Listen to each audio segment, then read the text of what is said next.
Sveiki, sugrįžę vėl į tą podcastų seriją, visai nesiniai baigėm ir vėl labai greitai. Uždarėm, bet mes laikome tai bonuso podcastų, duodame papildomą vertę, ko neplanavom, bet kadangi taip išsidėliojo viskas labai smagiai. Turbūt niekada negalvojai, Tautvydai, kad praėjus 1,5 metų nuo pirmųjų podcastų laidų teks kalbėti, startuosime kalbėti angliškai podcast'e ir dėl to, kad turime svečią ir taikysim į platesnius vandenis. Taip.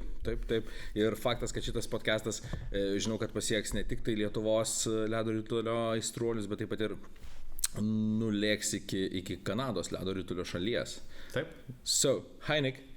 Hi. Nice to have you on board. Labas. Thank you for agreement today that this podcast will be done in Lithuanian. Of course. Yeah.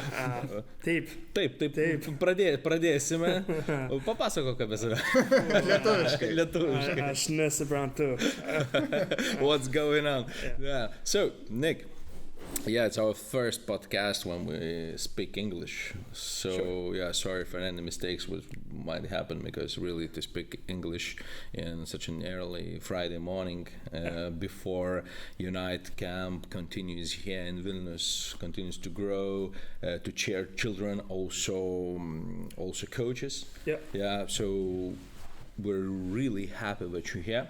And also we're happy that we were able to do it together as Ledoritulys with Sosne Hockey Academy, also to create this unique Unite hockey brand. So once again, thanks you. Yeah. And Nick, so tell more about yourself. How would you like to introduce yourself as a hockey coach? As a hockey coach. I started coaching in 2008 when I aged out of minor hockey. So in Canada, they take you right up to about 18, 19. At that point, they set you free and you have to join men's leagues. And a lot of the leagues start when it's 35 plus. So for about 10 years there, you're on your own to try to find some hockey to play. And it was difficult to do, but coaching was available and I jumped into it. And off and on for a good 10 years until my son came along and dove right back into it full time. And so, yeah, it's been a bit of a coaching journey across a few different organizations in Canada. But this camp is the first time I've ventured out of that, from being behind the bench and working with practices to maybe launching something a little bit bigger. And so, yeah, I think that's a quick summary. And here it is, yeah. Yeah, that's where we are. So, if I need to translate anybody who's... it's good. I'm just thinking about these guys. These guys. We are good. Kalbėjom apie Nico kelionės pradžią kaip trenerio ir iš tiesų tai yra viskas prasidėjo 2008 metais. Taip, per kelias organizacijas, tada kai tu baigi žaisti jau kaip jaunuolis, pavadinkim taip, tada turi pasirinkti savo kelią. Ar tu esi ant pačiūžų kaip tiesiog mėgėjas, ar tu galbūt kažkas tapo profesionalu, kažkas pasirinko trenerio kelią. Taip. Is there many ways to choose something, what to do after you just finish your youth hockey journey? Can you become a referee in Canada? Yeah, we got kids at 12, 13 years old becoming refs and following that path, and they continue to ref beyond minor hockey, right? So that's definitely an avenue. Coaching, I've over the years I've had some kids that were still in maybe U18 that have asked to coach with me at U10, U11. I remember back in 2009 I had a couple guys that helped me out on the bench. So there's avenues for kids to continue to be involved in hockey. Obviously you can always join shinny leagues or men's leagues or beer leagues, and beer leagues is the best. Well, I played in beer leagues. Yeah. So it's there's always opportunities. It's a little difficult to find something very organized. That was always the benefit of the minor hockey programs, is everything was so organized, and when you are kind of set off on your own, when you age out, it's a little more scattershot. You just hope your buddies find a good ice time and you find a good group that can come together maybe once a week and play. So yeah, there's avenues though for kids for sure. It's good because basically, when you finish your hockey academy, you can go on with the pros. Yeah. Like the amateur Lithuanian pros. leagues. The Lithuanian league. Yeah. Also, we have as Tautvdas is playing, but it's called really Lithuanian second league. Yeah, second league. Yeah, despite it's amateur league. Yeah. So we still miss some referees programs, I think, as we had earlier podcast with our with Laurinas. He's one of the best Lithuanian coaches. Yeah, we lack referees. Refs. Yeah, we really miss such a program. Yeah, because kids should be involved, I think, directly from academies while we're still there. Yeah, because academies are gathering kids. Yep. Yeah, that's true. So. You live in Canada. In which city? What's tell us what's the nearest NHL team? The closest NHL team would be Edmonton Oilers. But you're not a fan? Not a fan. No, Montreal Canadiens is my team. Has been my whole life. I live in Sherwood Park, so it's a stone's throw away. I bet you know that Hockey Association, Hockey Lietuvą President Dainius Zubrus was a member of Montreal Canadiens. I've got several of his hockey cards from when I was a kid, and I remember playing him on the video games as well when he was with the Habs, and definitely knew the name very well before I even connected with yourself. Yes. Last year, and I don't think I realized at the time he was from Lithuania. Because it might be that what happens with NBA basketball players like Lithuanians. Yeah. Sometimes they just mentioned that they're born in Russia or Soviet Union. Yeah. And I think have you seen that with Danis also? Well, not so much with Danis, but with Kasparaitis. Yeah. I noticed with him. I remember him playing on the Russian team growing up. And, Olympics. And then when I came to realize that he's actually Lithuanian, I figured it had something to do with the Soviet, but so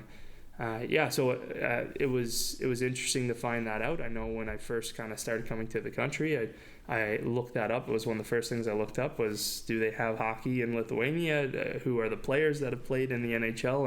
And I was surprised by a couple of the names. I was like, these are names I know. They're definitely names that I remember from my childhood. So yeah, that's true. Yeah, we have only three NHLers. But after night camp, we hope to have much more. That's the goal, right? That's the goal. I got pictures with every one of them, just in case one of them enters the NHL. I can 20 years from now, I can say I was. By the way, yesterday, vakar, Nicas turėjo galimybę užlipti ant ledo su galimais Lietuvos stipriausiais ateities žaidėjais, lygiai taip pat tai žaidėjai, kurie ruošiasi sezonui, ir jisai vakar buvo ant ledo net ir su tais, kurie Slovėnijoje iškovojo bronzos medalį, ir aš jam bandžiau, taip galim paskaičiuoti labai, tai reiškia buvo Martynas Grinius, Čypas, Laisvydas Kudrevičius. Aš tik nežinau, kas ten buvo dabar. Man atrodo, Krukovskis buvo, Paulius Rumševičius buvo, man atrodo, ir Binkulis irgi lyg ir turėjo būti. Taip, bet tegu nesupyksta tų, kurių mes Karolis Krasilnikovas. So it's already like 6 to 7 guys, and I think we can count even more. Yeah. And those who play in Switzerland. Yeah. So yeah, you already knew that many guys from here are moving out to Switzerland and this year everybody speaks about it, that we have a huge loss of players. Like one hockey team of young players just leaving country, not only for Switzerland but Sweden, Germany, Finland. And we spoke about it at a coach's workshop. Which we again are doing it today. The last one. So definitely we'll speak about it also in this podcast. Nikas atvyko čia, kaip visi jau turbūt supratote, Ledoritulys.lt kartu su sostinės Ledoritulio akademija organizuoja Nico sukurtą ir paremtą programą Unite Hockey Camp. Tai galite matyti logotipus, čia, ne, the logos. Čia Ledoritulio logotipus, neturim sostinės. We'll get you a hat. We've got a hat. I'll make sure we get one for you. Yeah. So, antra savaitė, second week is here. We started the coaches workshop, pradėjom nuo seminaro. Nikas labiau tai vadina net ne seminaru, o dirbtuvėmis. Ir jų metu aptartos labai kietos temos. Aš pats dalyvauju kiekvieną dieną ir būnu, įskaitant ir kitus sostinės trenerius. Atvyko viename iš susirinkimų dalyvavo Arūnas Aleinikovas, taip pat dalyvauja Geležinio Vilko treneris Edgaras Rybakovas, buvo atstovas iš Rokiškio.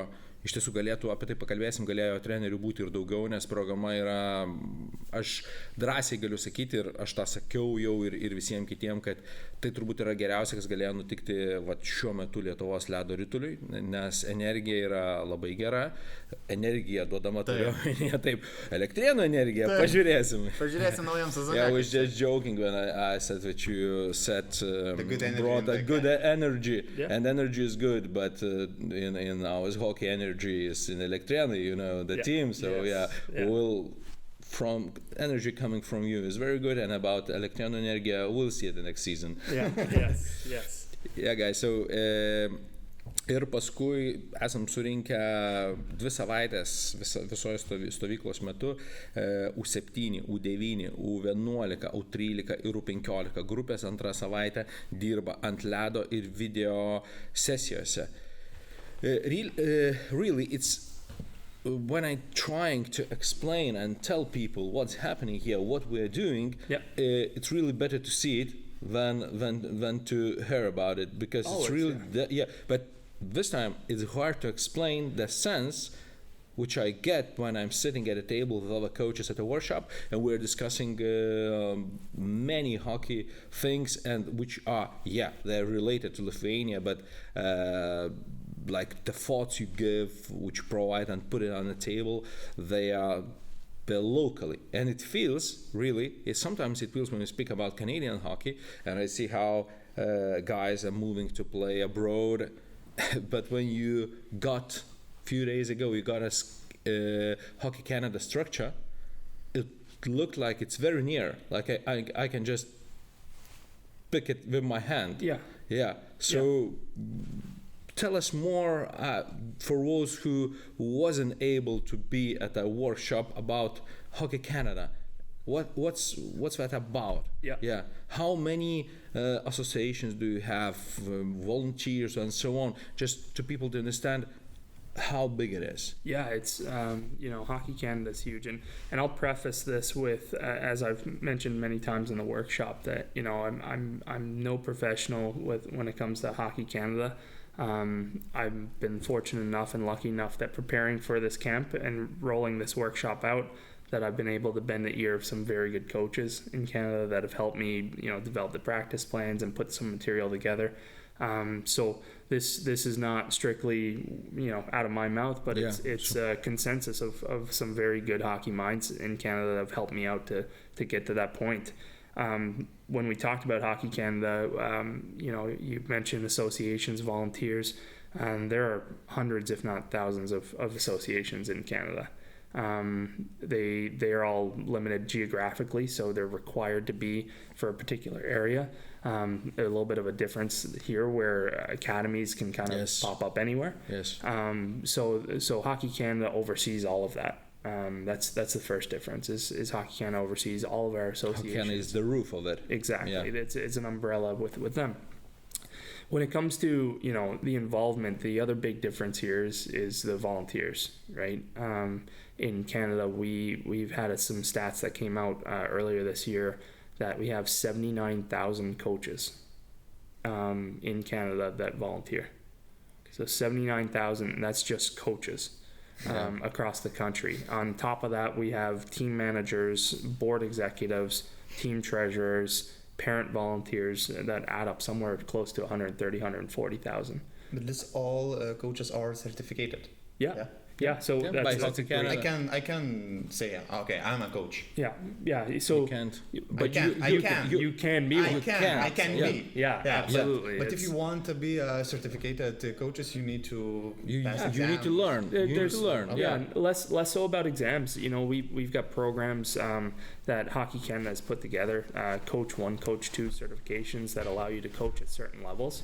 And as long as one of the coaches, and typically is the head coach, has that certification, they can coach. And that's a great point that you asked. Like, can I coach? And we have, it's not just people with a hockey background that coach. Like, one of my assistant coaches I've had the last few years, his first time, dabbling into hockey has been over the last few years. He's done a couple of his courses, and he's coming out on the ice and he's learning hockey with his son, and it's a big passion of his and his son's, and so seeing stories like that is huge as well. It's a very welcoming culture to bring people in, especially at the grassroots level where I predominantly coach right now. My son's in U7, so that it's a real community in Canada. It's a culture in Canada, and so I think we've been trying to share some of that in these workshops with the other coaches, with yourself, and to say, hey, this is something that we've found some success on. It's not my path. It's not something that I think this is your solution. This is what we found that works. Yeah. And just share some of that. So yeah. Can we translate to our audience? Yeah. Nikas truputį kalba apie tai, kad pačioje Kanadoje yra apie 700 tūkstančių vien tik trenerių. Bet jie visi sertifikuoti. Ir tai nebus taip, kad aš sakysiu, aš esu treneris ir viskas. Ne, tie visi treneriai yra sertifikuoti. Ir ką Nikas sako, kad Kanadoje yra būtent tas, kad tai yra kultūra ir visi yra laukiami ir tu gali net ir neturėti jokių pagrindų su ledo rituliu. Tu gali pradėti, išlaikyti ten egzaminus, išmokti viską ir judėti pirmin ir gauti visus leidimus treniruoti vaikus. Vieną ar kitą komandą. Jo, taip. Tai apie tai kalba Nikas, kad tų trenerių yra daug ir ten labai yra ta tokia bendruomenė, kuris sujungia tą ledo ritulį. Ir vienas dalykas, kas yra labai svarbus, aš vėl dabar angliškai, bet viskas bus labai aišku, and they don't get paid. Yeah, not at the grassroots minor. I wish we did. No, it's but that kind of, and we talked about that this week too. Yes. Is that when you start putting money into it, does take away some of the passion that makes Hockey Canada what it is, and it has always been volunteer based until you get to some of the higher levels, our AA, AAA teams, and moving into junior. Yeah, and you get paid something, but still that's not quite enough to live. From that? If you get the junior hockey, you can make a living off of playing, coaching junior A or major junior hockey and above that in the pro leagues. But for the most part, all of the coaches I know, even at the AA, AAA level, have their own jobs that they do for a living and earn, and that this is something that they do before and after work and on the weekends, and to make it all happen. So. Yeah.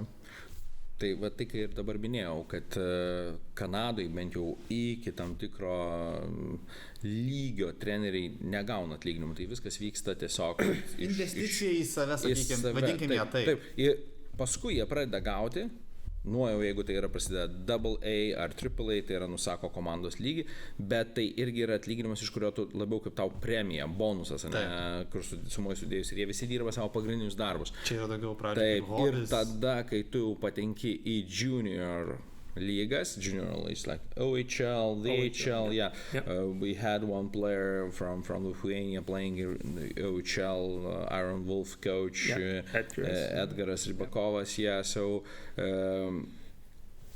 there coaches started to get salaries, and it starts from like 60,000. Yeah, sure. And some of the, maybe the junior A level is somewhere around there, and it works its way up depending on how competitive your team is and which leagues you're in. But so at that point, I think you can probably start making a living from it or get by as a career.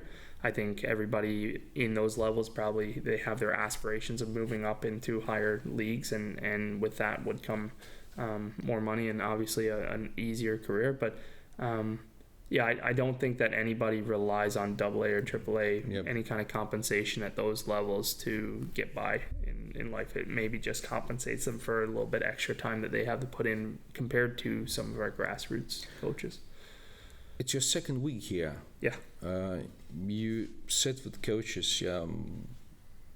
Basically, what have you learned from them about Lithuanian hockey? Yeah, I've learned a lot here.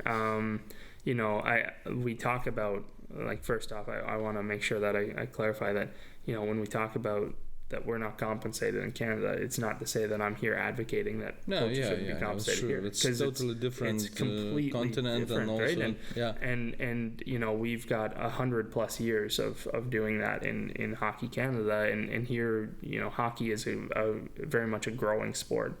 And the individuals that I've met, the individuals that have been in the workshops and been on the ice with us working with the kids, I can't speak highly enough about them.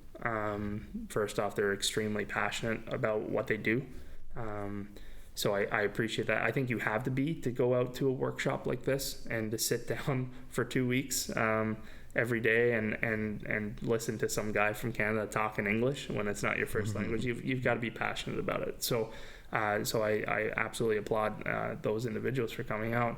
With regards to what I've learned, there's a lot of challenges that exist here that we don't have in Canada, and I think long term I would love to continue to work and discuss with them about what these challenges are and brainstorm, because it's not like I've got a solution or something that fits that I can just say, here, take this and it's going to cure every challenge that you guys have, because we don't have those.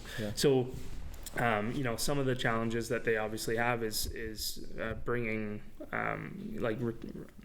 recruiting parent volunteers or coaches, paid coaches, volunteer coaches, whatever it might be, given that basketball dominates in Lithuania, and that's kind of your culture, right? Is that sport? But even basketball, there's no such a thing as volunteering. True. I guess true. True. So I think one of the biggest things that I've learned here is that it is a very different beast altogether, and how you approach that, and some of the conversations that we've had, which have been very good.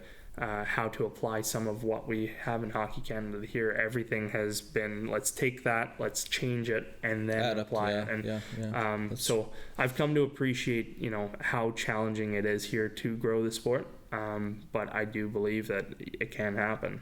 I think that's what I've taken out of all of it. Yeah, let me translate that and speak a little bit without this.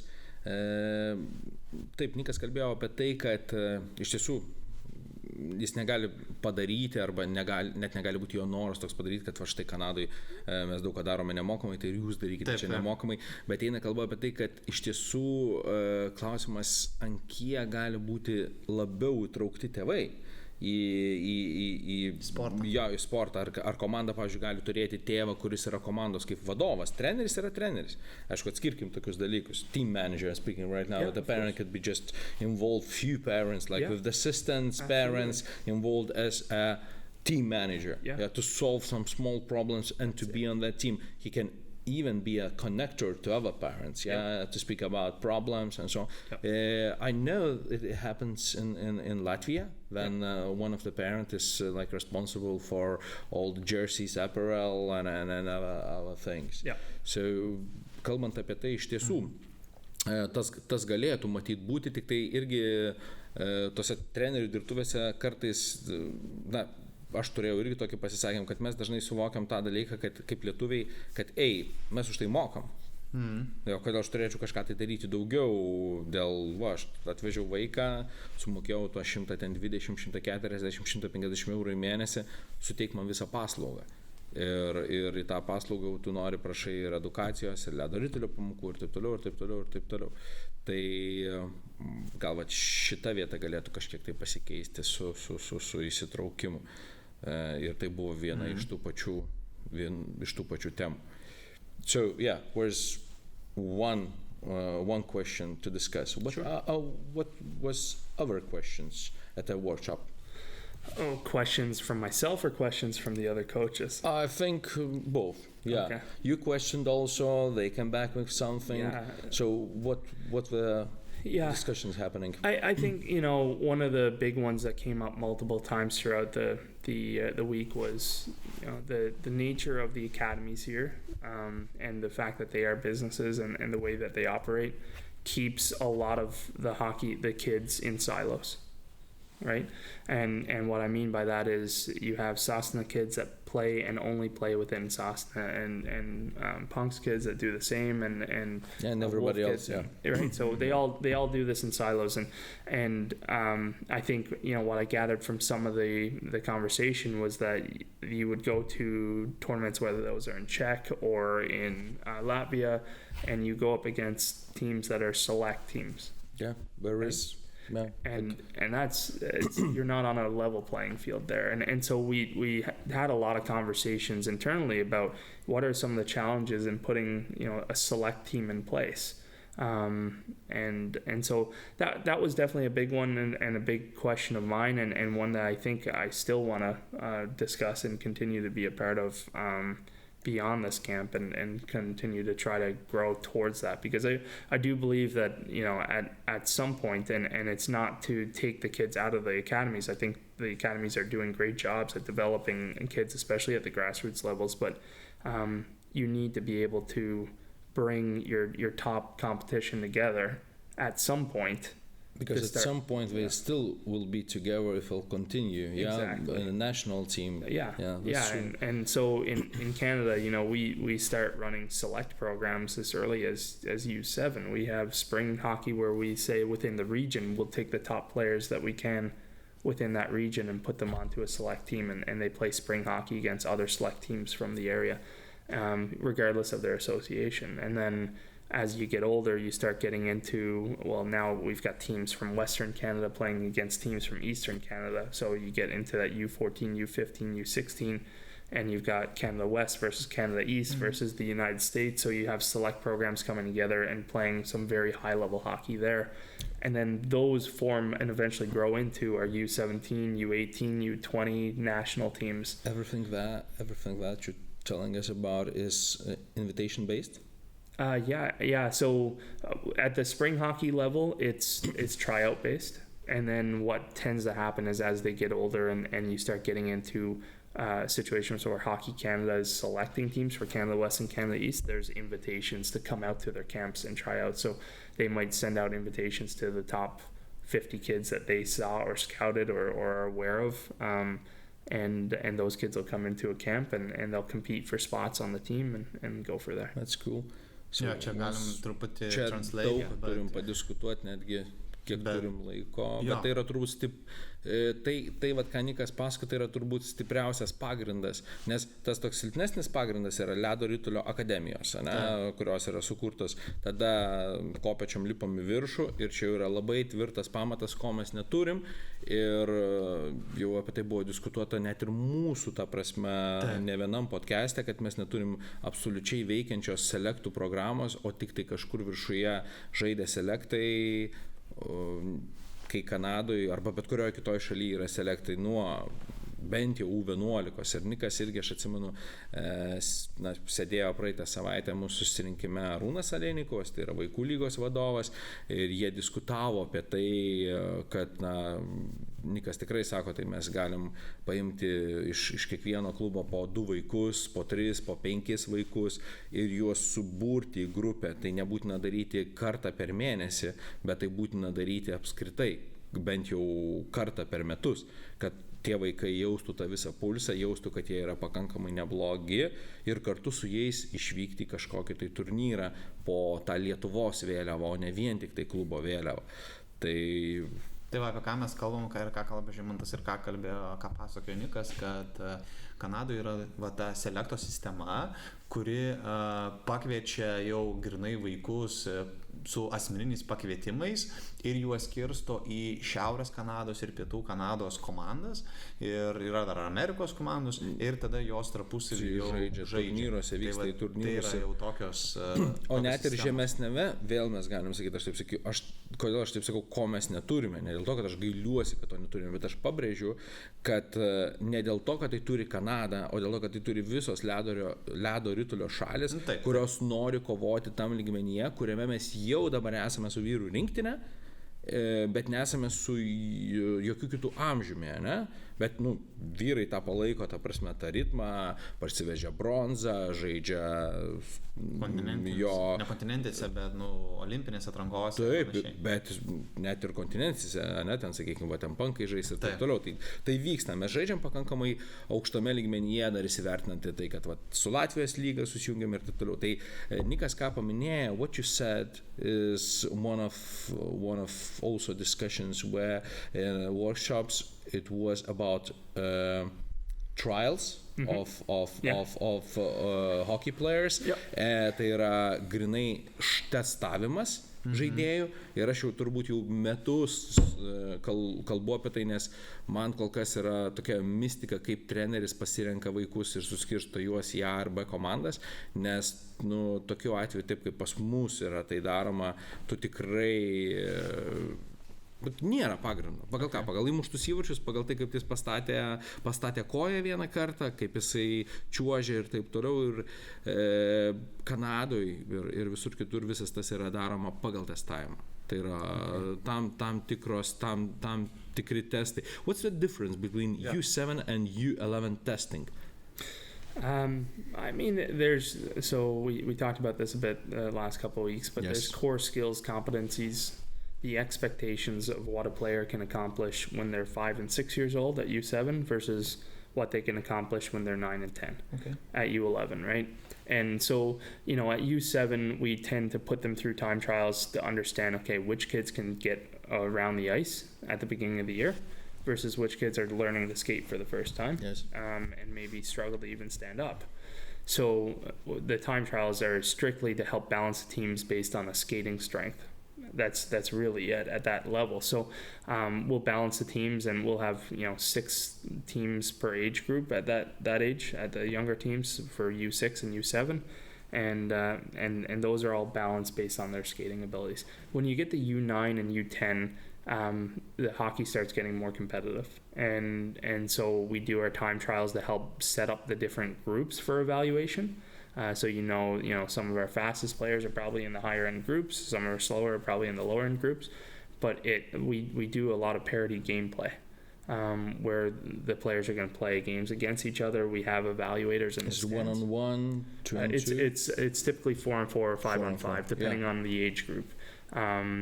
And so we've got evaluators that are in the stands that are neutral evaluators. They are not the parents of the kids on the ice.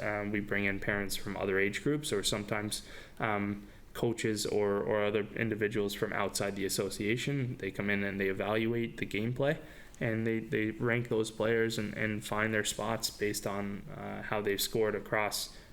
Sometimes we have as many as 10, 12 evaluators watching one game, scoring each kid, and so when those numbers come in, you get a pretty good sample of who fits where.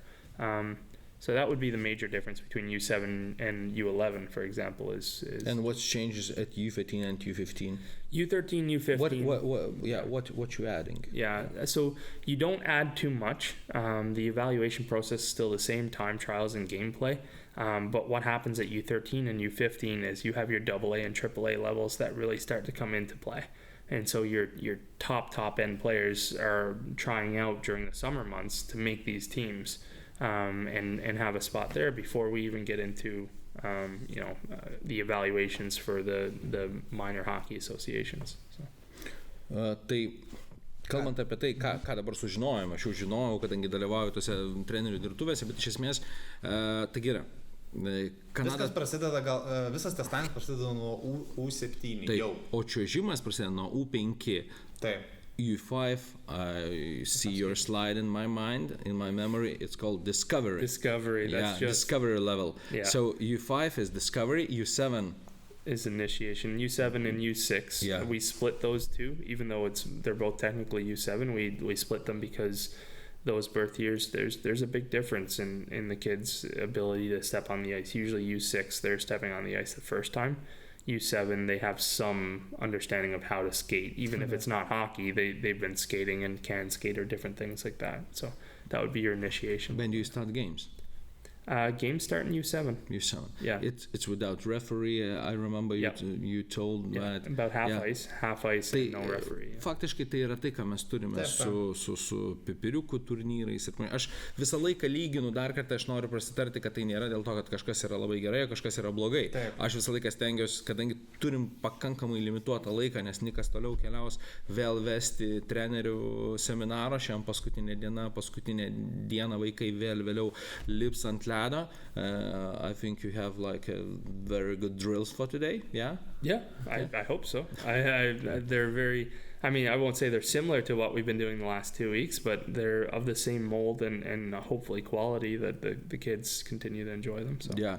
So, kadangi vėl taip esam susipratai, aš tai stengiuosi, taip žinai, turim pintinę obuolių, šviesesnius dedu į kairę ir palyginamojo būdu dar tokio podcast'o neturėjom, nes labai iš tiesų tas trumpas laikas, bet iš esmės tai ką tik pašnekėjome dar prieš tai, kaip ateina Kanadoje žaidėjas Ledoritulio treniruotės, kuris patenka nuo U7, jis pradeda žaisti jau Ledoritulį.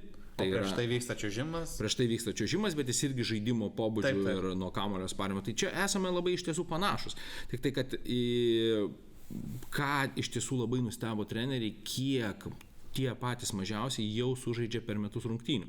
Ne, kai sakom rungtynės, tai mes galbūt nekalbam apie tai, kad prakaitas bėga žliaugia, but at U7, how many games do you have? Yeah, so during seasons? Yeah, on a standard year, it's a little different than this year because at the beginning of the year, we still had some COVID stuff that we were dealing with in Canada. Yeah, but like normally? But normally, a U7 team probably going to play for about 30 weeks throughout the year and play about 20 games. And it's without spring hockey?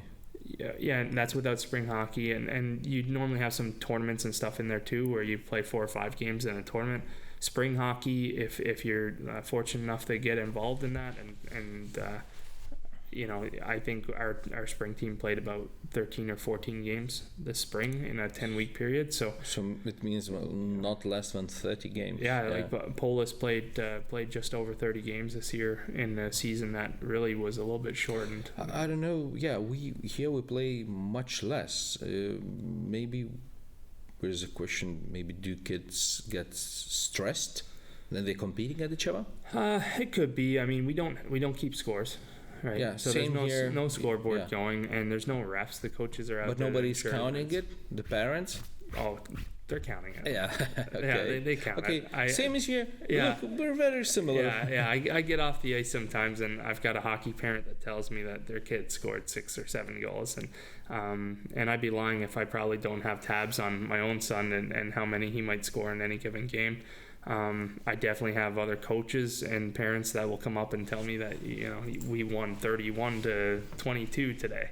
I'm like, how did you even count 53 goals? Like, what were you even watching the game, or did you just keep tabs the whole time? So that you can't get around that, but the scoreboard is off. The kids don't see it. At spring hockey, they do. It becomes competitive. It becomes full ice at the U7, U9 age at spring hockey, which is that's a change from. Nes prieš tai žaidžia, they are playing 4-on-4. 5-on-5 full ice. Yeah, full ice. But basically, when we're playing half of it, we're playing in the winter. Yeah, in the winter they're playing 4-on-4 or 3-on-3, depending on which ice surface we're on. Yeah, and that's half ice. Yeah. So there's some differences there between spring hockey and winter hockey. Spring hockey, they keep score. It's full ice. It's a little bit more. The parents, want a more serious product there for the most part. And then during the winter, it's all about fun and just ensuring, if the kids come off the ice and they're not crying, that's a win. Right? Yeah, so. I heard that a lot during these 2 weeks, especially when you on the ice of U7s, U9s. Yeah. When last week we were on the ice with lots of young kids, and I continued to emphasize that if they were smiling coming off the ice, we did our job. We did our job then. So. Taigi dar kartą primenėme tai, kad Kanadoje Ledoritulys prasideda taip pat ir kaip čia, nuo to paties mažiausio amžiaus. U7 jau jie žaidžia daug daugiau žaidimų negu mes tą darome, nežinau kodėl mes negalime žaisti daugiau. Pas juos pasibaigus sezonui, when winter season is over, like it's same as spring is coming, yeah? Yeah, so winter season wraps up in March. Yeah. And then Start on September? It starts, so yeah, September is when our evals start. Okay. So that's when we start going through trials, all of the trials, time trials. Yeah. The season starts usually the first weekend of October, and then it runs right through to the end of March, I think. Okay, let's speak just again to compare how many practices a week does U7, U9, U11 players have? Yeah, so U7, early in the season, they'll just do practices for the first maybe 5-6 weeks, whatever it might be, which is why we have more practices in games. So they'll do practices every Saturday and Sunday, and then when the games start, the practices are typically on Saturday and the games are on Sunday, and they'll run right from, like I said, October through to the end of March. At that schedule. So the kids are on the ice minimum about 45 times a year, I think, something like that. And then you mix in the tournaments where like my team did 2 tournaments during the winter season and did 2 tournaments during the spring season, and those themselves always have about 5 or 6 games involved. So there's a lot of hockey to be played, which I appreciate. And so that's U7. U9, it starts ramping up a bit. So this year I'll be moving into U9 with my son, and I believe that we've got 3 ice times per week instead of 2. So the Is we're off ice at U9? At U9, no. At U11, yes. U11, we started introducing the off ice. Now, there are parents that put their kids in off ice stuff, but that's not an association decision. Yeah. I should also emphasize that every association has its own plan, right? So I'm fortunate enough that with Sherwood Park Minor Hockey, where I coach, it's a very large association. It's got a great support network and lots of ice. What's your position there, just to mention? Yeah. Yeah. So I'm a head coach, obviously for one team. I just manage that one team, and then I sit as the coaching director on the executive for Sherwood Park Minor Hockey. So I focus on helping bringing in the training. It's like I mentioned this week, it's not usually myself training coaches. Yeah. It's bringing in guys that know how to do that for a living. So this was my first dabble into really working with coaches directly based on what I've been able to dig up. But yeah, so that role is great. We've got about just over 70 coaches in the association. And get to work with them on ensuring that they get their certifications, their coach 1s, their coach 2s, right? So you come to Canada, you want to coach, we'll make sure we get you set up, and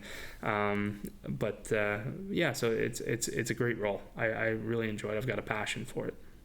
Jeigu truputį išversti, kiek treniruočių turi U7, U9, tai U7 turi 2 treniruotės per savaitę, U9 turi 3 treniruotės per savaitę, o sakė dar U11. Once again, U11, how many practices a week? And depending on your tier, so U11 tier 1, I believe they're on the ice 4 times a week, and they have a dry land once a week. Yeah. So they are 5 days a week. They're involved at that age. I'm fairly certain. And of course, additional off ice trainings. Yeah. So they'll have one dry land, one dry land, and 4 on ice, I believe, at the highest tier. I think as you come down the tiers, they're a little bit more relaxed. That they're still introducing a lot of young kids to it, because you got to remember they're still 9 and 10-year-old kids, right? Palyginamuoju būdu tai yra labai panašiai, ką mes irgi turime daugelis akademijų.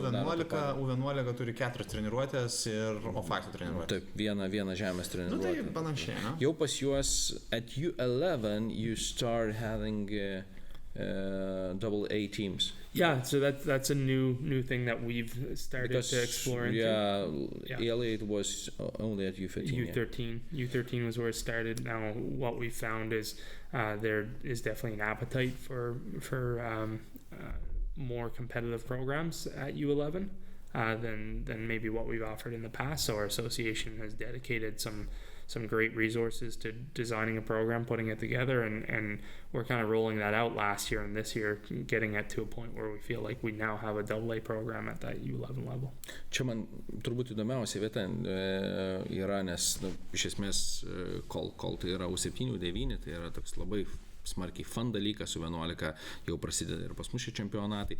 Ir štai va čia yra skirtumas, ne, ką mes turim. Mes turim vaiko testavimas galbūt skamba taip labai grubiai, bet tai yra tiesiog tą patį, ką mes darome tam tikrose vietose mokyklose, ne, kiek tu nušoki į tolį, tai čia yra labai panašiai, tai yra laikas ir tiesiog jis yra sužymėtas, ne. While doing elevation, you use devices for that. Yeah, right? Yeah. So again, very fortunate with our association. We've got some technology that takes the human error out of it, right? So we've got RFID tags that the kids will wear around their wrists, and they'll go through these scanners, and it times everybody based on when they go through and finish through these gates. Which is great. Aš noriu dar kartą papildyti ir paantrinti Nikui, kad tai nėra, kad kažkas stovi su laikmačiu, chronometru ir spaudinėje, bet tai yra tam tikri technologiniai sprendimai, taip įrenginiai, kurie užsidėjus apyrankę ant riešo automatiškai galima matyti vaiko atlikto pratimo laiką, per kiek laiko jis atliko. Tai U7 ir U9 tai yra skirta ne tam, kad tuos vaikus kažkaip išskirstyti. Tai va čia labai reikia pabrėžti, kad kažkas nieks neskirsto vaikų U7 ir U9 lygmenyje. Tai labiau skirtumas, žinai, įsivaizduokim, jeigu tu turi dukrą, jinai pradėtų čiuožti ir tu ateitum pas trenerį ir sakytum, kaip jai sekasi. Na, ir paskui aš ateinu ir aš irgi turiu galbūt dukrą ar sūnų ir mes abu vienoje komandoje ir irgi klausiu po pokalbio, kaip sekasi. Tai turbūt tas testavimas išgelbsti trenerį nuo sinonimų paieškos.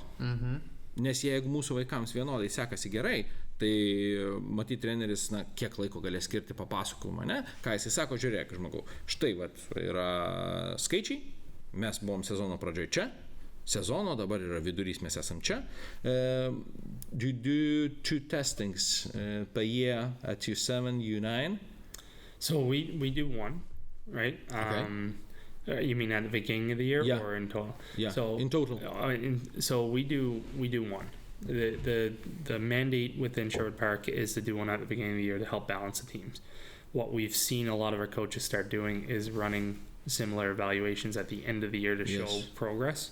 To demonstrate to the parents and the kids. Yeah, that's what I'm talking about. Where they've gone. So that's not a mandate or a requirement within the association, but it's something that a lot of our or just because it's done every year, so you can compare one season to another season. Yeah. Tai kai tu paklaustum arba aš paklausiu, tai kurgi yra mūsų vaikai, tai tau vienas dalykas yra, nes daugelis tėvų yra šitame amžiuje pradeda ieškoti žaidimo logikos.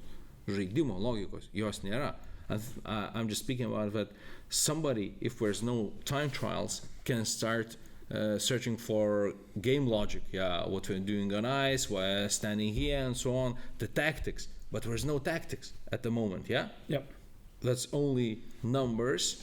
And yeah, of course, you can figure it out that some of the players are moving better than others. We're picking up the sweet spots. Yeah, there's IQ comes. Yeah, hockey IQ. But it's you don't determine that. Yeah, he's smarter because there's no tactics. Yeah, not from the time trials. It's strictly. That's true. Skating. So tada, kai tu turi laikus, kažkokius tai ir jais remiesi.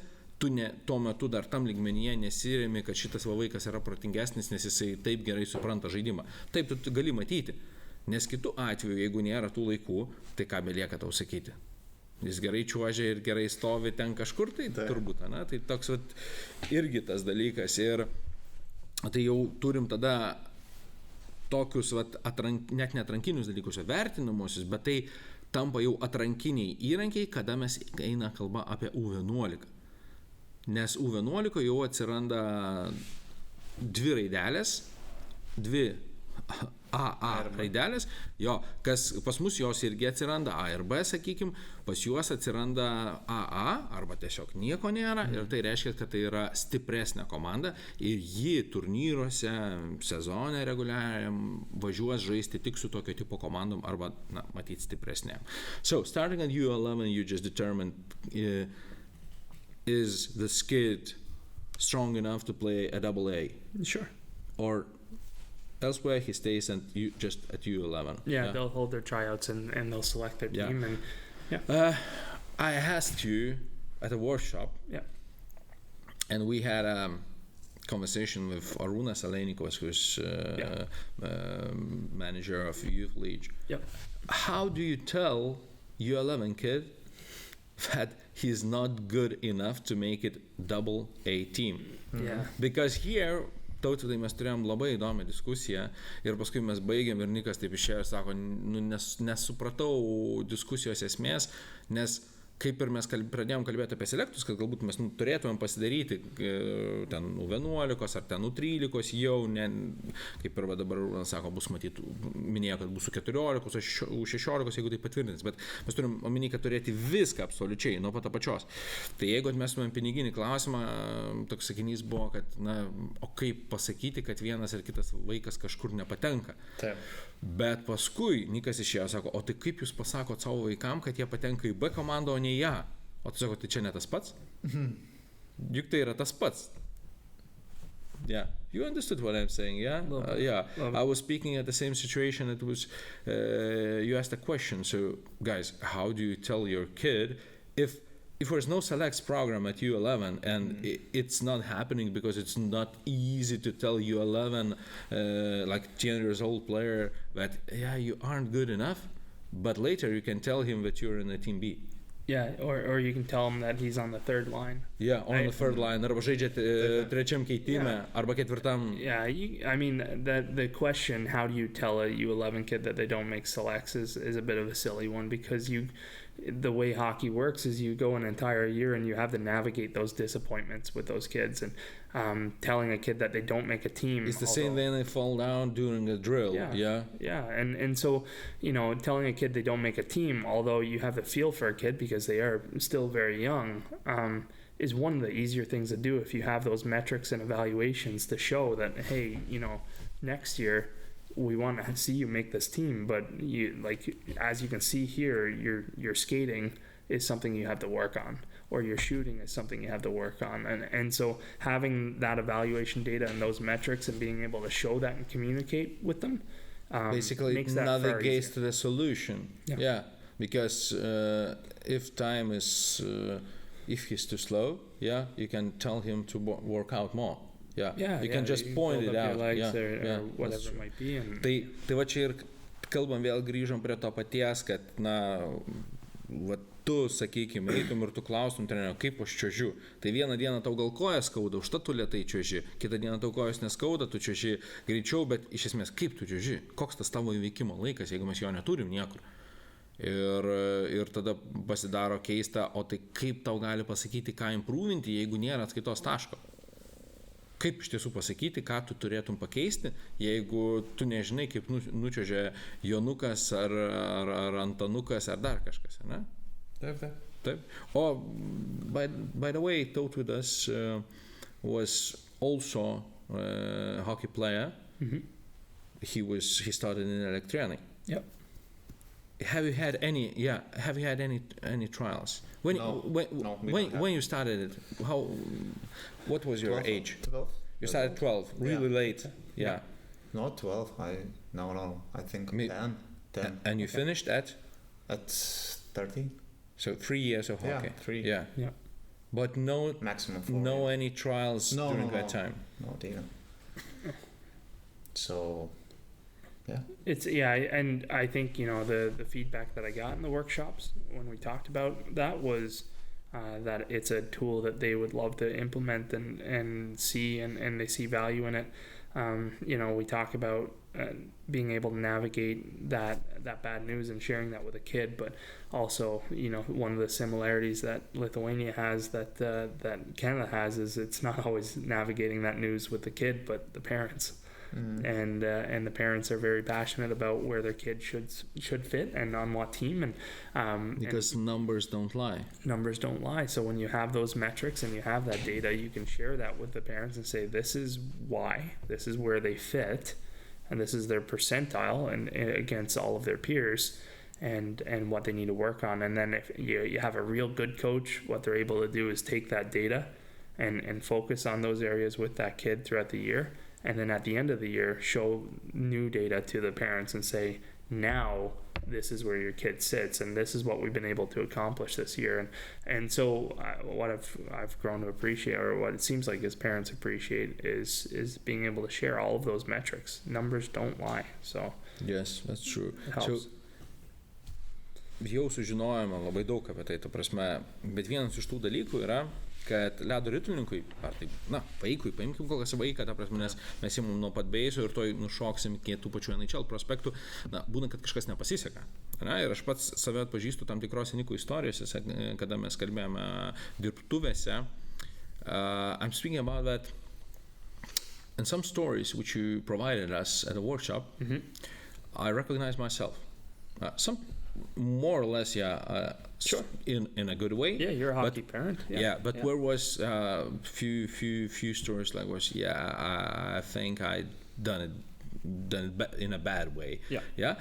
Ir aš paskui galbūt norėsiu pasidalinti, galbūt tada, kai šitas podcastas šiais mes būtinai su Tautvydu į komentarus įdėsim porą tokių istorijų. I would like to share the links which you provided us at the workshop with this actor from Dumb and Dumber. Jeff Daniels. Daniels. That's a great clip, and everybody knows here movie Bukas ir Bukesnis, visi žino. Ir tai nėra susiję su tuo, mes kalbam tik apie Jeffą Danielsą, kuris yra didelis ledo ritulio mėgėjas. He's a fan of Detroit Red Wings. Detroit Red Wings? Yeah. I know it. Ir jūs tikrai nustebsite jį matydami, kad jis jau truputį pasikeitęs, nepaisant, kad čia ir antra to Buko ir Bukesnio serija buvo kažkada. Bet jis yra ledo ritulio tėtis. Ir čia jau įsivaizduokim, ką praėjo mane, ten atrankos, dar kažkas laikai, ir tada braukiam brūkšnį, sakom, kažkada būna tau nesiseka varžybose ir panašiai. Ir Nikas praėjo, tai yra per tų dienų seminarą, mums papasakojo tokių dalykų, kur man labiau kaip tėvui tai buvo svarbu, treneriams matyti irgi buvo svarbu, bet labai buvo smagu išgirsti, kaip kiti žmonės apie tai kalba, ir kalba apie tai, kad jeigu tu važiuoji į varžybas mašinai. Čia tik pavyzdys, labai smulki detalė, jūs turit patys tą pajausti ir pamatyti, nes aš nežinau, I really don't know if this coaches is about to provide the info you gave them to our parents, because new season is approaching. And that's a good question. Today, as we'll still have the last workshop, we can ask coaches. It's all about a Q&A today, so we'll ask. We'll ask. I definitely won't forget that to proceed with this question. Ir klausimas yra iš tiesų, ir aktorius pasakoja, kad sako, žinai, turbūt pats blogiausias dalykas yra tuo metu kalbėti apie ledo ritulį. Tai yra prieš ir po. Nes didžiulė tikimybė, gal aš dabar paklausiu Niko, kad jisai paaiškintų labiau ir paskui mes įsiversim. So, I just said that actor Daniels says that it's really bad thing to when you're going to your practice or after the game or before game to speak about hockey. I think what he says is it's not all about that, right? And what he's made a habit of, and it's a great clip, what he's made a habit of is talking about anything but hockey, right? Because, it's an opportunity for you to bond with your child. I think what a lot of us have to realize, and a bit of a reality check, is, the elite of the elite make a career out of hockey. Yes. Otherwise, hockey is about developing your kids as a player, but also as a person. As a human? As a human. And so he talks about they would get in the rink and they'd drive, several hours to a tournament or to a practice or whatever it might be, and they would talk about everything else in life that kid has going on, and it helped him and his bond with his kids. And it's just a fantastic clip, and it's one that I hope every parent gets a chance to listen to. I guess we'll put it out, the links to these videos, and we'll add a clip in our Instagram and just direct them to the right link to YouTube. Iš tiesų, tai turite pažiūrėti, jeigu esate Ledoritulio tėtis arba mama.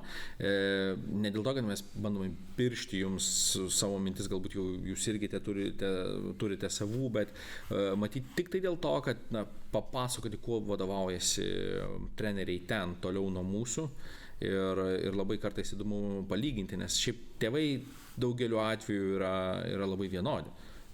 Ar tai būtų Kanada, here parents or even in Canada, they are very passionate about the kid is doing something. Of course. So I think it's very equal from Canada to Lithuania. No difference. Yeah, you said where some guys just overpress their sons, perspaudžia, and they are just running with the puck. The puck is here on the stick, and they asking for like a direction, a command of the father, what to do next. Yeah. But as a player, he needs to figure it out by himself. Let him play the game. Yeah, there's so in Canada, one things that we get our parents to volunteer with in spring hockey when we started having penalties is they'll help with the penalty box. And certain parents would volunteer just so they could stand in the penalty box, which was right next to the bench, so that they could like lean over the glass and talk to their kid when they'd come off the ice. And so you have very passionate parents there that want to be involved, and sometimes they don't get picked to be involved. And but then you have guys in the stands that are screaming out, and you've got players skating up the ice, and they stop to look at their parents to make sure they're doing something right, or if they're doing something wrong. And so it's that passion can sometimes be a bad thing when a parent is overly involved and you're not letting that kid explore themselves and figure it out for themselves. So So we spoke about kids' road starting from discovery level to U15, and at U15 you have AA teams and also AAA. U13 is double A's, I believe, 2 AA teams, and then at U15 it goes double A, triple A. Again, that's what's within our association. It might vary within some associations, but it's pretty similar, pretty close. Ir lygiai tą patį, ką teko sužinoti, kad jeigu, sakykime, U11 vaikai yra 2A, primenu, kad 2A yra lygmuo, U13 yra 2A, U15 yra ir 2A, ir 3A. Bet kaip vaikai yra atrenkami, kas yra įdomu, kadangi vaikų kiekis yra iš tiesų didžiulis, tai U13 tos komandos nedaromos, kaip pas mus yra divizionai A ir B. Jie vis dar išdalina visą vaikų grupę į 2 vienodai pajėgias komandas. Ir tik tai nuo U15 pačius geriausius ima į viršų. Tai vėlgi, tai reiškia, kad nes mūsų atveju, kadangi mes tą padarom pakankamai anksti ir dar net ir pas mus divizionai atsiranda jau, tai nutinka tokia situacija, kad kartais didesnė dalis vaikų galbūt net negali konkuruoti, yra prastesnis vaikas ir jis negali konkuruoti su stipresniu vaiku. Nes jie yra skirtingose komandose. Jie automatiškai yra kaip ir nusprendžiama. Nors štai paskui kalba eina ta, kad kažkodėl tai selektų mes iš jų daryti negalim, nes kažkas nepatekęs bus labai nusiminęs, nors jis jau yra nusiminęs, kad kažkur nepateko komandai. Tai tokia įdomi filosofija, ką mes bandome dabar pasigauti ir išdiskutuoti. Okay, so let's pretend I'm at U15. What are my next steps? What can I expect from hockey if I'm really good exceptional player? If you're a good exceptional player at the U15 level, you're probably playing AAA. And we're talking about in Canada, right? Yes. Yeah. So you're playing AAA. You're likely going to be scouted by some of the major junior hockey or the junior A. From which age scouts already are in games watching players? So U15, they're there watching players, but every once in a while you start hearing about some very special players that are at the age of 12, 13. They're saying, well, this kid is unbelievable, and so scouts will go out of their ways to go and take that in and watch that. But for the most part, U15 I think is when scouts from junior hockey start really paying attention. That would be their draft year into junior hockey, U15, U16, and then based on that, they go into junior hockey, play at junior A or major junior, and then you'd have your scouts and pro hockey that would be going out and watching it. So if you're exceptionally well at U15, you're gonna play AAA. And you'll start getting scouted at that point. Yeah. Tai vėlgi sužinojome, kad nuo U15 prasideda, kada profesionalios komandos žiūri dėl skautai atvyksta į rungtynės, stebi rungtynės ir gali pakviesti žaidėją jau draftuoti jį. Bet net iki to laiko, jeigu žaidėjas yra geras 12-metis, 13-metis, jis bus tikrai jau stebimas daug anksčiau. Reiškia, tas karštis jau atsiranda, spaudimas atsiranda ir taip toliau. Net jeigu nepavyksta, vaikas yra mokomas, bent jau kažkokį tai atlaikyti spaudimą, nes kažkas tai jį atvyko stebėti ir jisai turi stengtis užsivesti varžybom ir taip toliau. Tai kai mes sėdėm su treneriais šitose dirbtuvėse, kai taip išgirsti, tai iš tiesų taip atrodo, kad tam tikras levelis yra ranka pasiekiamas. Jeigu tu iš tiesų dirbi ir supranti tą prasme, nes antra savaitė stovyklos čia ir mano netrukus kitas klausimas bus, so can you compare our players to yours? How good we are? We spent much time speaking about it. Yeah. And I know you have your answer, because some people, I had parents coming to me, I didn't tell you about it, and the question was, I'll continue Lithuanian. Kaip jaučiasi treneris, čia neišsigando, viskas tvarkoj? How coach is feeling? Is he afraid here? People were asking how I was feeling. Yeah. Oh, I'm glad that they were thinking about me. With regards to the kids and stuff, it's a great group of kids that we had on the ice the last couple of weeks, at all age levels. There are a few kids that definitely stand out at each of the age groups that I think I've expressed to yourself and the other coaches could, I believe, play tier 1 in their age group in Canada. They have the skills. Now, we didn't watch gameplay, so you can only evaluate the skills and the skating.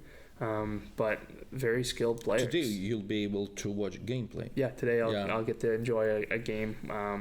Thank you to Ledoritulys to get us some ice time to have them come out and skate and play a game. So that'll be fun to watch. Really?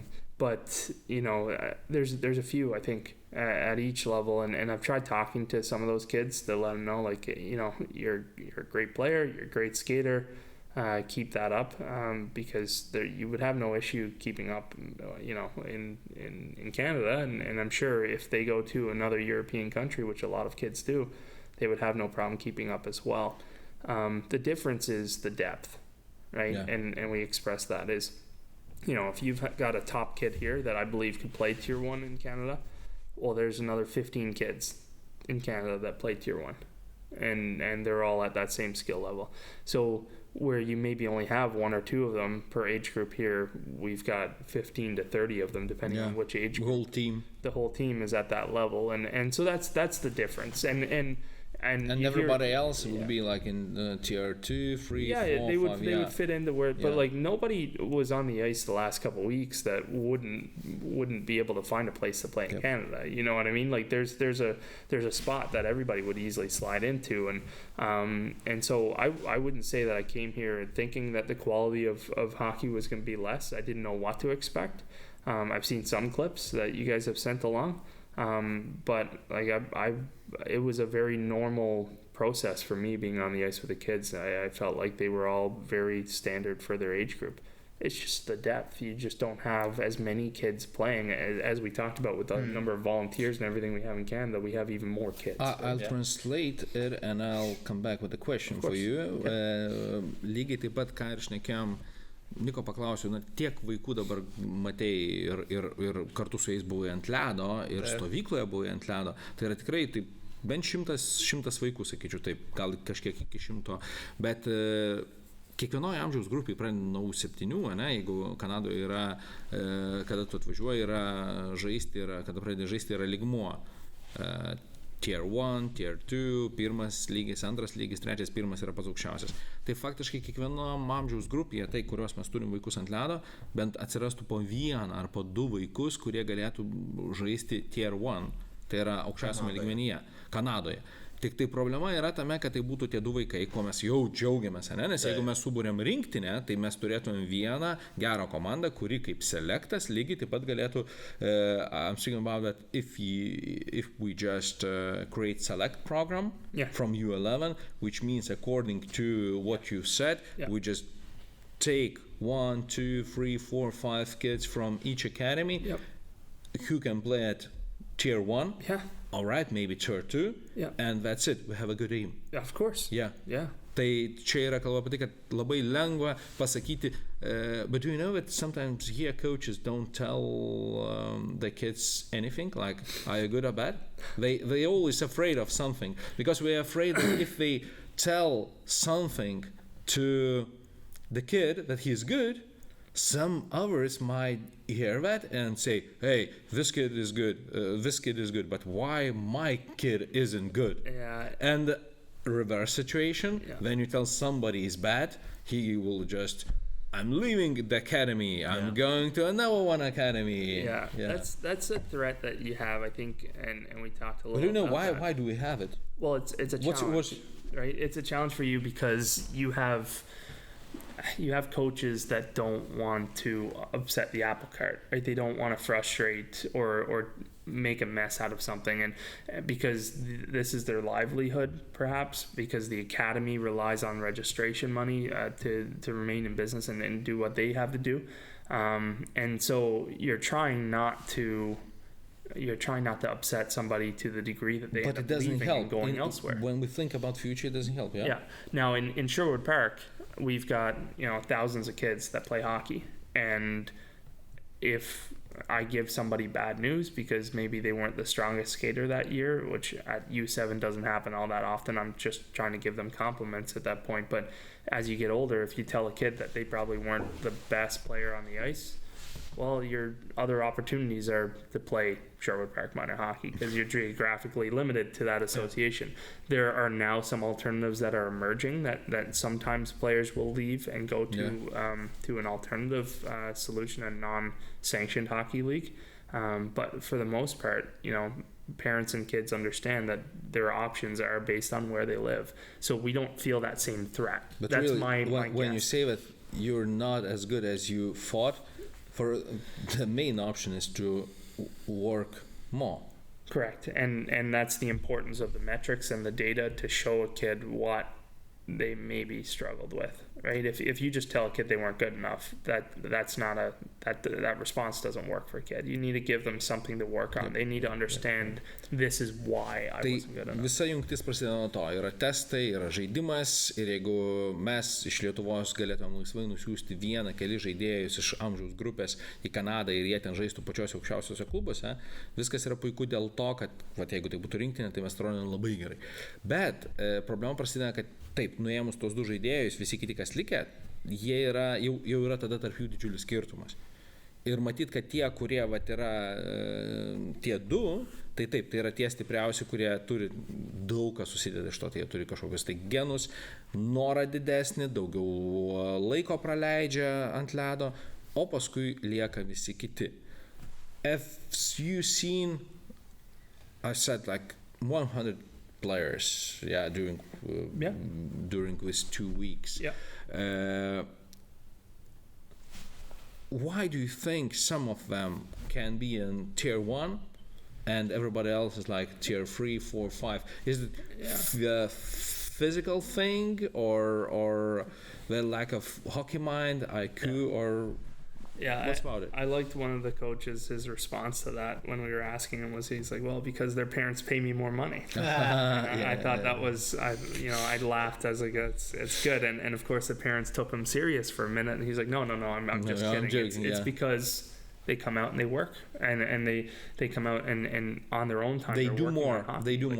One of the things that I do with Polis, and I try not to push it myself. My son Polis, I try not to push myself, but I do it when he wants to, is we go out in the garage and we shoot pucks in the garage to work on his shot. which is maybe an area where he needs to work on.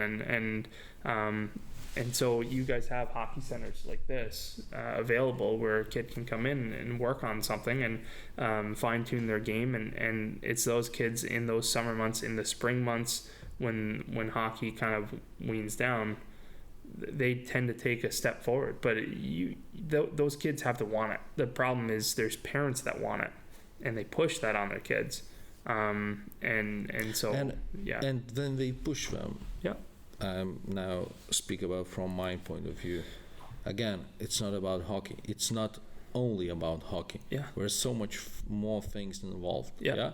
Which basically, if you learn it like it's still under 13 or under 11, it will be very useful for you when you already formatted and you can't be changed at U18, U20 or U25. Despite there's no national teams at U25 level.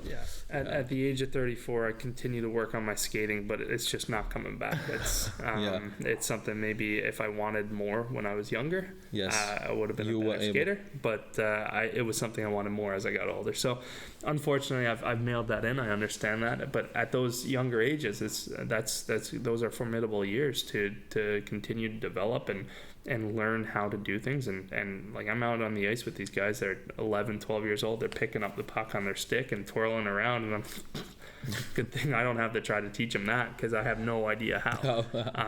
So there's a lot of passionate kids that are heavily invested into watching YouTube. And learning different tricks and coming out to shooting centers and hockey centers like this or the extra ice time. Can you have a good player without watching hockey? Sure, because you can have good athletes, right? I think about some guys I grew up with that maybe never played hockey until they got a little bit older. Like you said, you started when you were 10, and there's one kid I remember started when he was about 11 or 12. Toto started when he was 10. He finished when he was 15, and now he is starting while he's 20. Which is 20, great. Last season. Last season. And now he's doing, you can watch his Instagram. He's like LeBron James, counting his preparation. Wow. Counting his preparation. No. Can we tag his Instagram on this too? And so everybody can come in and check it out. Yeah, because the fight season is like in 1 month. So he's counting counting days, but that's a good idea. I agree. It doesn't matter how old you are. Yeah, you should still want to. And that's if my son would like post every day that he's doing something, and he was like first day, second day, third day, that's a discipline. You are following it. Your followers might ask you, hey, where you gone? You skipped 5th day, 6th day, 7th day. And now that's it. I do 8 days in a row, and then I need some rest. You need a break. 1 day, 2 days, and oh gosh, I missed 2-3 days. Okay, let's do maybe this. But you're still going on. You're still going. If you're 10 or 11, maybe you don't need those days off, right? They tend to recover a lot quicker at that age. So right. But that's a good thing. That's a good thing. So everybody should be proud of you. And also we will see next season. What we have. I'm eager to follow along and see how the season goes. See if this preseason training worked out.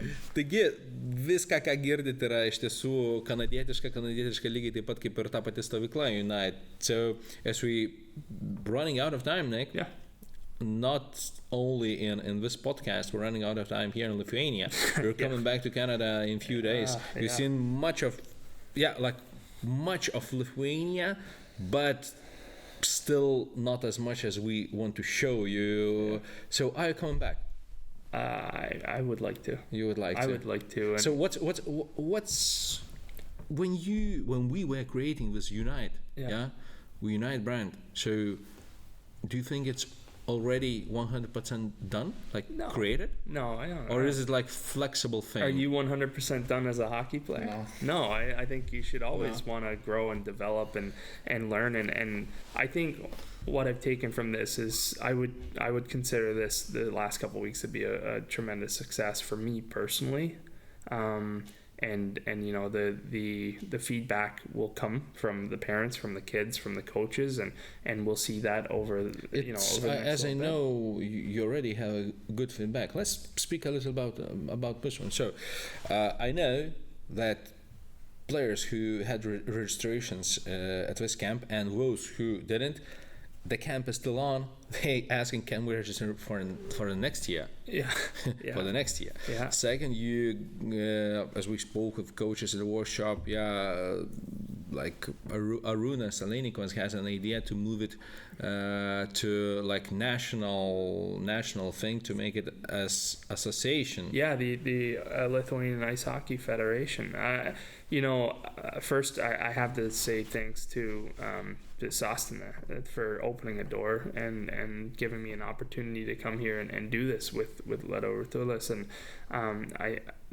I'm forever grateful to that, because without that I don't know that I'm here and able to meet. I got to meet with Iron Wolf and their leadership, and had a chance to meet with Arūnas, like you said, the director of the youth league for Lithuania. Yes. And so because that door was opened, now these avenues all exist, and so that's where we need to figure out what the path is forward. Arūnas was nice enough to reach out and mention that the federation has some interest in something, and what that something is, I guess we'll see. We'll continue that dialogue. We have our contacts now, and I'm very hopeful that this is something that we can do year over year. I have a passion for Lithuania and a passion for coaching, and so if I can make this a thing that I keep coming back, I would love that. Turbūt čia girdėjome gerų žodžių pačiai Lietuvai ir iš tos pusės, kad kalbame apie Niko sugrįžimą, nes iš tiesų pasibaigė stovykla į pabaigą. Šiandien yra paskutinė jos diena ir štai dabar yra pusė 12, vėl kai išleisim podcastą, tai bus po kelių dienų, bet iš esmės Nikas nuo 12 valandos vėl jisai sėdi kartu su treneriais, paskutinė diena, tada video sesija, tada ant ledo viena amžiaus grupė, antra amžiaus grupė ir kartu amžiaus grupės dar pažais ir varžybas. Tai tiesiog bus didelis toks renginio uždarimas, ir jau yra dabar vaikų ir tėvai, kurie klausia, tai galim registruotis kitais metais, galim tą daryti, ir šiuo momentu kol kas mes dar nieko ir nežinom, nes norim pabaigti, labai susidėti visus pliusus, minusus, bet tai buvo visai kitokia Ledoritulio stovykla ir kitokia gerąją prasme, nes jinai davė, manau, kad tikrai daug entuziazmo. Tas entuziazmas be abejo, Nikui išvykus mes apie tai šnekėjom, when you're gone from Lithuania, when you're leaving, or somebody will have a reality check again, or coming back to reality, because you gave them much of enthusiasm to work on ice and off ice, but I really 100% sure that everybody got what we wanted, because it's like a puzzle. When you're missing some details, at least you got a few during these 2 weeks here. I hope people took something from it. I know I took a lot from it, and that's what I wanted when I came here, is to take as much from this as I could. I got to work with, I was on the ice last night with the guys from the Lithuanian, the national team, and the U18s and the U20s, and some fantastic skaters there, and get to sit down and talk with Edgaris, who's got his history with the OHL and Canada. In Canada, and got to spend a lot of time on the ice with our tourists from Sostina, who's got Liga experience, and these are all things that I don't have, and so I've learned a lot coming here and spending time with some great hockey people. And we've had some awesome coaches on the ice that are just very passionate about bringing fun and energy to the ice, and so it's been great for me. I think, speaking about Sostina is I believe here like a pioneers of hockey. Okay. Because I see they implement new things, and I think these evaluation, they have the first one here. Sure. So they will dictate the tempo here to others. I think whether they can find a way to push that out, and that's where the conversation is. If we can work with the federation more closely, then we can have conversations and share more of this stuff. So whether Sostina can push that out to other academies to help them, I don't know, but Sostina is going to have an easier time now that they have evaluation data to have those conversations and navigate those waters with their parents, with the kids, and building their teams. So I hope that that works. Tai vat iš esmės sostinės Ledoritulio akademija kartu su Ledoritulys.lt pradėjo šitą registraciją į Unite stovyklas ir kas turbūt tokio, ne tik kad blogo, bet kas yra iš tiesų keista, nes apie stovyklą vaikų yra daug, viskas tvarkoja, jie visi grįžta, bet trenerių čia yra turbūt pats keisčiausias dalykas, nes visiems Lietuvos treneriams buvo pasiūlyta labai puikiai galimybė ne tik tai gauti naują pažintį su galimybė ją toliau vystyti, bet ir išmokti naujų dalykų ir negaliu pasakyti, kad tai buvo tiek trenerių, kiek buvo tikėtasi, nes tai buvo absoliučiai mažiausių įmanomų kaštų, be jokių honorarų, ta prasme kažkokių tai didelių svečių iš Kanados, kuris turi Hockey Canada licencijas, PAP licencijas ir visas kitas, bet iš tiesų jų buvo mažai. Ta prasme, ir dabar nutinka taip, kad iš tiesų tos Ledoritulio akademijos, kurios atsiuntė savo trenerius, taip, jos gavo labai daug tos nemokamos, sakyčiau, vertės ir jinai buvo didžiulė.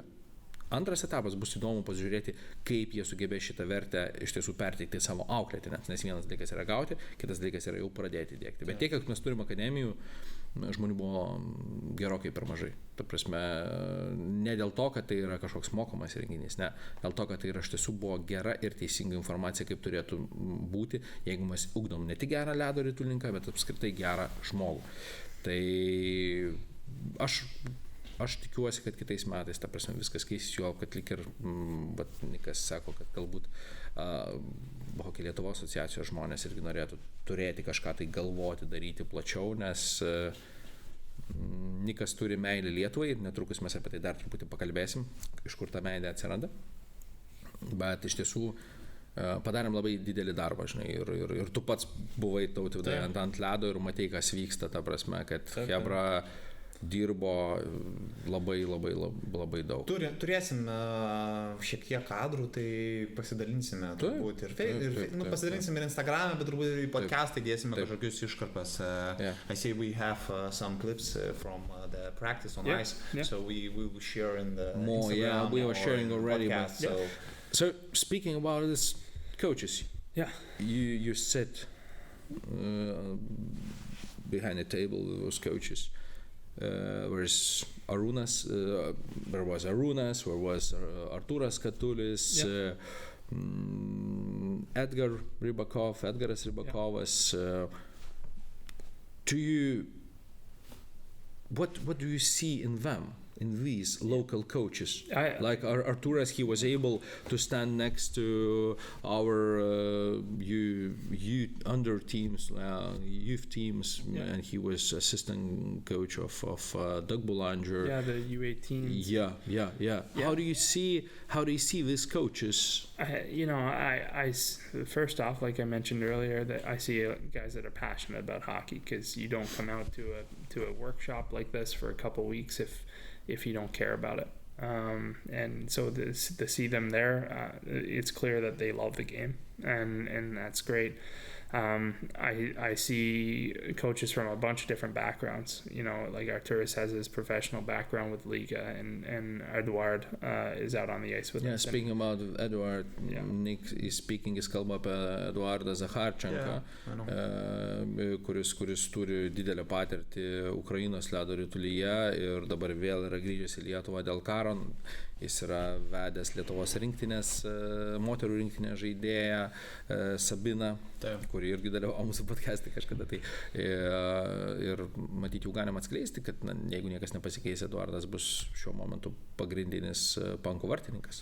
Turbūt, lauksim. Simas Baltrūnas, kas žino, kas nežino, patyrė kelio traumą ir turės išgyti. Tai kalbama apie šitą Eduardą. You speaking about Edward, you got yourself a relationship with him. Yeah, I've had conversations with him. It's funny, neither one of us speak Lithuanian. Yeah. He speaks a little bit of English, much better than my Russian and or Ukrainian, and so I definitely consider him to be a buddy after spending a couple of weeks with him. He seems like a great guy, but the way he interacts with the kids and his passion, his clear passion for hockey. He has his background as a Ukrainian national goalie. He even married into hockey. I think his wife is on the Lithuanian national team. Like he lives and sleeps and breathes hockey, and it's guys like that I look for in Canada to help me out with my teams every year, and he's somebody I'm looking forward to coming back and working. Has anybody asked you? Can I go to Canada with you to coach kids? Me and Arturis were joking about it last night, that he was like, okay, so I'll come to Canada and coach, and then you come here and coach, and I would love to see some of these guys in. But it's possible. It's possible to make. Of course. I think it would be great. So it's good that because Nick is thinking about, Nikas galvoja apie tai, kad kažkaip tai bent jau asociacijos ar akademijos turėtų bendrauti su Kanada. Tai teoriškai aš jau nežinau, kas dar geriau galėjo nutikti šiuo momentu, nes mes faktiškai su nelabai kažko bendradarbiavome, nebent tiesiog bendradarbiavome individualiai su vienais klubais ar su kitais treneriais ir taip toliau. At the end, do you have something to say to Lithuanian hockey players, coaches, parents? Yeah, I just think that I'm forever grateful that Lithuanian hockey exists, that people have put in the time over the last, I've talked to academies that have been in place for almost 20 years, and some that have been in place for almost 10 years, and for people to put that much effort in to keep the sport alive here and help grow it to the point that I'm able to jump in and participate in something like this is so I'm just very grateful to that. I think parents and kids should feel proud about where they are right now. I don't see any kind of weakness or anything in the associations or the academies here, and I think everyone should be they should be thankful to have a hockey program. In Canada, we talk about hockey is a privilege. It's a privilege to be able to just put on skates and play and enjoy it. So just remember that it is a game. It's meant to be fun, and that kids are meant to develop as humans as they are as players, and hopefully I get to see them all again next year. I hope it's so. Smalsumui patenkinti. Aš to pasilikau galui, nes tai yra turbūt įdomiausia istorija ir kartais jinai galėtų būti nebūtinai tikra. Arba jinai būtų galėtų verta filmo, bet jinai vėl kažko tai mūsų išmoko, kaip nutiko, turbūt daugelis smalsavo, tai kaip čia tas Ledoritulys kartu su sostinė atsivežė šį kanadietę, ir kaip prasidėjo. Tai I'm about to tell a funny story which connected us. Sure, yeah, go for it. Taigi,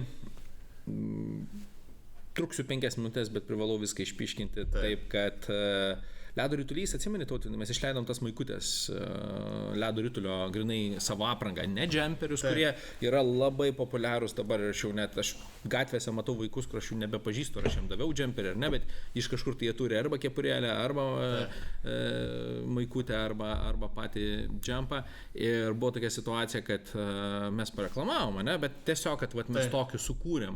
Ir pirmieji pradėjo vilkėti. Tu gavai, kiti treneriai gavo, ir mes įsidėjom istoriją, ir aš gaunu žinutę tokią laužytą lietuvių kalbą, ar jūs tai parduodate? Maždaug aš galėčiau net ir pacituoti dabar, bet kadangi laikas ribotas, aš taip, tiesą sakant, you'll know this word, I thought it's a fake. I thought that the message I message that phishing, and later I'll be asked to click the link to give my credit card. And I was speaking English. Let's move forward. What do you want? So I see where is a woman. Aš matau, kad tai yra moteris.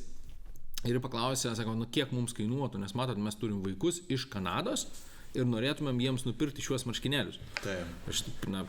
Tai jau buvo kažkas tai kito, ir tą patį vakarą mes labai smarkiai pradėjom įsibendravom, ir situacija buvo tokia, kad Nikas yra padaręs vieną kitokį gerą darbą Lietuvai, ta prasme, tai yra jo asmeninė istorija, bet jisai yra įsivaikinęs 2 vaikučius iš Lietuvos.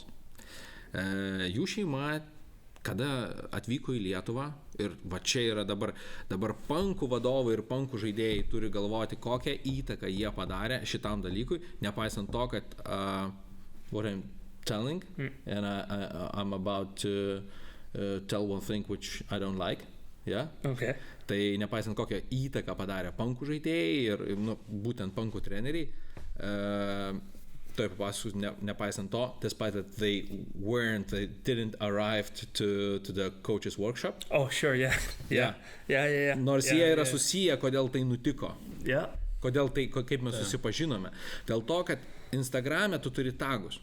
Ir apačioj aš užtaginau hokį Lietuva, hokį, hashtagai rašom ir taip toliau. Niko žmona Jessica, jinai, kai atvyko į Lietuvą, kai bendravo su vaikais, kai tiesiog jaukinosi juos prieš vykstant į Kanadą, jie buvo Akropolyje. Ir spėkit, kuri pirma komanda, kokį pirmą ledo ritulio brandą pamatė Nicas. What was the first brand hockey brand you've seen here in Lithuania? It was Punks. That was Punks, first I followed. They had a camp going on in Acropolis. Yeah, and Nick came to Acropolis. Nicas atėjo Akropolį, tiesiog valgė su vaikais ir sako, aš mačiau jau tą nuotrauką, jisai su savo sūnum. You're with Paulus, and you're standing next to the glass, and you're explaining him what's happening there. Yeah. And it was Punks. Punkai tuo metu turėjo stovyklą. Labai gaila, kad nežinau kodėl, visi buvo pakviesti, punkai neatvyko, ta prasme, į pačias dirbtuves. Ir jie šitos istorijos nežinojo, tai dabar tai yra spyris į šikną, nes ta prasme, jeigu nebūtų punkų, if there was no punks, there would be no hashtags. Yeah, I don't know who I would have found. I think eventually I would have connected, or at least looked someone up, but I don't think, Jess would have reached out to yourselves or what. So, where's a very good thing, tada, kai tu bijai kažkam parašyti, tu paimi ir tą padarai. Per translatorių, ne per translatorių. Tai, it's a big honor to Jess what she did that thing. Yeah. She wasn't afraid to text me despite with Lithuanian. She studied in Lithuanian. Do you speak English? Sure, I can speak English. I know how to ask if someone speaks English in Lithuanian. Yeah. So, that's easy, and tada jinai paklausė, ar mes galim nusipirkti tą maikutę, ta prasme, ir kiek tai kainuotų, tai mes iš karto, kai tik turėjom galimybę, nusiuntėm Nikui ir Pauliui pagamintas ledo ritulio žaidybinės maikutės. Pauliui jinai kiek per didelė. Paulius has like 2 big jerseys, but he'll grow into it. We keep feeding. But yours is good. Yours good? Mine's pretty good. Yeah. Have you skated that? I have with my gear on. Without my gear, it's pretty big, but it's great with my gear on. Yeah. I think it's, I speak about the gear. Yeah. So everybody. So did anybody ask you what you're wearing? It's not Montreal Canadiens. It's Oilers.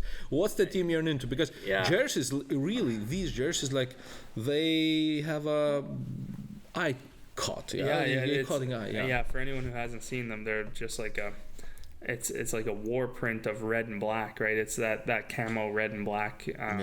Kind of going on, and so it does stand out a little bit compared to the traditional jerseys that I've worn in Canada. I think some people asked about it. I think on the back of it says Tėtis. Ant galo nugaros yra numeris 1, number 1, yeah? Yeah, number 1. And it says Tėtis. And so my kids call me Tėtis, always have, but when I'm out there playing beer hockey with the guys and I'm wearing it, they're like, what is a tetis? What is this? Like who's tetis? Is this like some European football player? Like, I don't understand what it is. And I'm like, no, it's tetis. And I explained to them where it comes from. So also very appreciative that you sent that, because I know it means a lot to Polis that he'll be able to wear that at some point, and I enjoy wearing it as well. So I hope Canadians won't copy our style. It's a very unique style. It's a very unique style. They may not copy that one, yeah. Taigi tokia istorija, kur kartais nutinka neįtikėtini dalykai, Tautvydai, ir iš tiesų tai turbūt apie tai, ką mes šnekėjom, tai yra vienas tų netikėčiausių dalykų, kaip ne tik tai internetas, bet apskritai situacija sujungia žmonės. Jeigu nebūtų to žinutės, jeigu nebūtų punkų, tai nebūtų ir Niko čia, vienokio ar kitokio atveju. Ir dabar mes turim vieną, sakyčiau, geriausių programų, kurios pradėjo raninti ir matyt, tikiuosi, kad suksis ir toliau ir net nebūtinai Lietuvoje.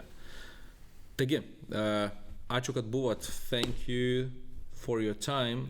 Thank you for your flights, your drives, your time on the ice and off ice. Thank you for being here. It's really, it was 2 good, superb weeks, Nick. So we love that. Thank you for entering our Lithuanian hockey, and thank you that you're doing it with Ledoritulys.lt and others. Yeah. Ačiū, kad žiūrėjote šį bonusinį podcastą. Toliau geros vasaros ir tikiuosi, kad mes su Niku ir su Tautvydu galbūt iš viso susijungsim kitam sezone ne kartą, galbūt aptarsim ir kokius nors NHL reikalus. I was just saying that maybe we'll connect remotely next season just to speak about hockey and discuss our Latvian league, Latvian-Lithuanian league, any other things which are happening. Maybe you'll just contact us by saying, yeah, guys, I got an agreement with your association and coming back. Yeah, maybe give an update halfway through the year. Let's how do things it. are going. That sounds great. Ačiū, kad buvot, ačiū, kad vėl atrodo, dabar galim palinkėti tiesiog gero rugpjūčio, nes prieš tai linkėjom geros. Jo, ir ačiū, kad žiūrit, ačiū, kad sekate. Ačiū. Ačiū. Iki. Okay.